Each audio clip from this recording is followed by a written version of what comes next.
What is up, guys? Welcome back to Survival Jeep. If you haven't already, go ahead and hit that subscribe button because I got a good video for you today.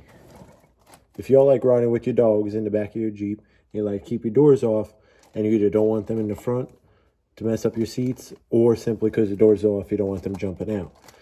I had that issue and I try to think, what can I do to stop them from getting out? So I went ahead and ordered this cargo net style hammock. We're going to go ahead and install it today behind these front seats and see if it's a good enough divider to keep your dogs in the back or if it's simply just a hammock. It was pretty cheap. It was under 30 bucks on Amazon. Let's go ahead and get this installed and I'll leave the product link below if it works out and that's something you want to do as well. Let's go ahead and get this opened up. So this is what it looks like, all opened up.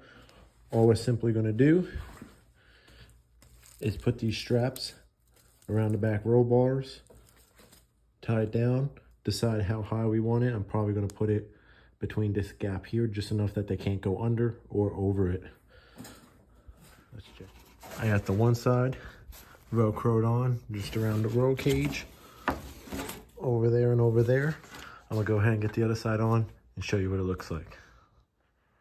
All right, so for it to reach both sides, you can't wrap it fully around the roll bar. You go about halfway and then do the other side, and then you could go back and tighten each side down until it's nice and secure. And then for the seatbelt area, sorry for the glare of that light, I kind of went above the seatbelt track, so then when the dogs put their paw on it or something, they can't slide it down and just jump over. It's kind of secured up there like so. But overall, seems like it's long enough. You just got to adjust each side so you get kind of centered. And then with the seats back, it looks like they ain't going to be able to jump around or get into the front and mess with everything, especially if they're all muddy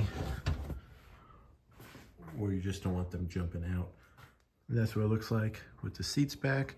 Of course, if you have a littler dog, it might be able to go there unless you slide it down. For me, I have a bigger dog, so I kind of put it in the middle.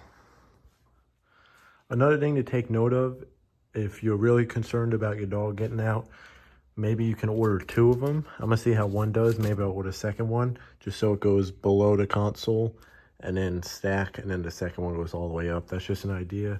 I'm gonna try it once, see how it works out. But if I end up getting a second one, I'll let you all know. Just stay tuned and make sure you hit that subscribe button in case you're wondering if I end up getting a second one or if one was enough. Alrighty, guys, very short, simple video today. You could see it's set up right there. I'll give you an update in the future if anything goes wrong with it or how it holds up. But simply, I just got a cargo net style hammock and use it as a dog divider. And you could probably molly some stuff to it if you wanted to. But it looks like it's going to do the trick. I'll keep y'all posted. If you like this video, give it a thumbs up. Hit that subscribe button. Leave a comment down below of anything you want to see in the future. I do plan on getting that whole cargo net dog thing for the back, so I can have the top off and still have my dogs back there. But that's about it for today. Thank you for watching Survival Jeep.